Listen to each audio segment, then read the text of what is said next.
Welcome to the Sparkle Sounds tutorial, where we'll be designing the sparkling orb using the Crystaline Motion Sparkle Sound pack by Radium, available now. Here's the scene we will be designing. As you can see, it's got some great motion and some stunning sparkle elements to work with. So let's start by adding a tonal bed, as this will give us a good foundation to build on top of. The metadata is embedded in the sounds, so all you need to do is type in tonal bed into basshead to find all the tonal beds we have in the pack.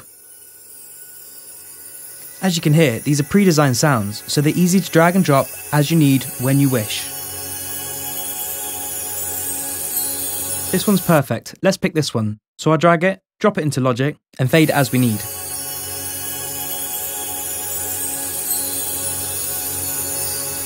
There we go, that fits nicely.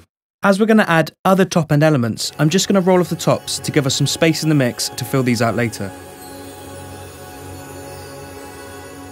Now we're going to add some swishing elements to mirror the movement of the lines. I'll type in swish to basshead and have a little listen through.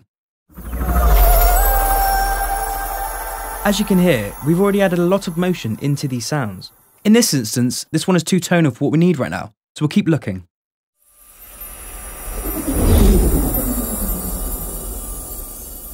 This one's a beauty, I'll pick this one. So I'll drag it, drop it in, place it where we want it, and use the fade function in Logic to control it as we need. Now let's look for some more swishes to add. This one has a lovely splashing element, and it will work perfectly with the splashing motion we see in the scene. To emphasise the airy sweeping motion, I'll type this into basshead. There we go, that's exactly what we're looking for. To make sure it fits in with what we have already, I'll just turn down the volume a touch. There we go, that's really nice. Now let's look for some more swishes to add to carry on adding the movement.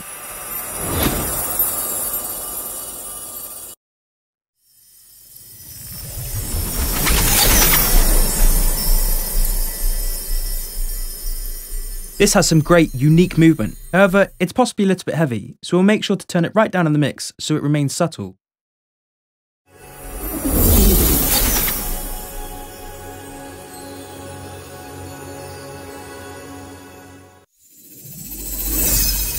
This one will work nicely to carry on the movement we have going.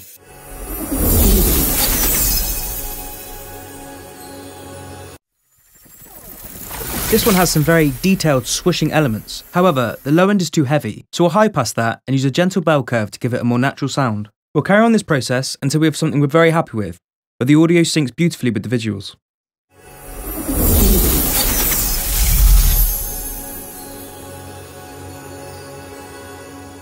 There, that's looking good now. Now I'll add the swishes to their own bus so we can control them as one. To get some more defined movement, I'll add some tremolo.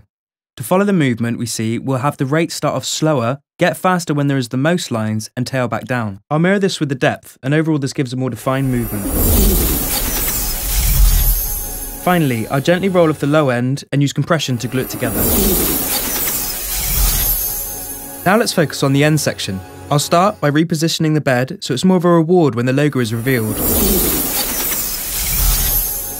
To emphasise this, we can also add a twinkle layer. We'll type in twinkle to basshead and see what we find.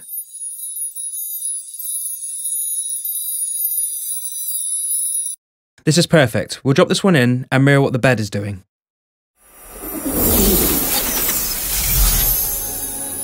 The final thing we'll do is add a reveal sound to give the logo a more stated feel. Type in deep reveal to basshead and see what comes up. This will work nicely. We'll drop that in, line it up, and see how it works. We'll high pass the sound so we can focus only on the low whoosh elements.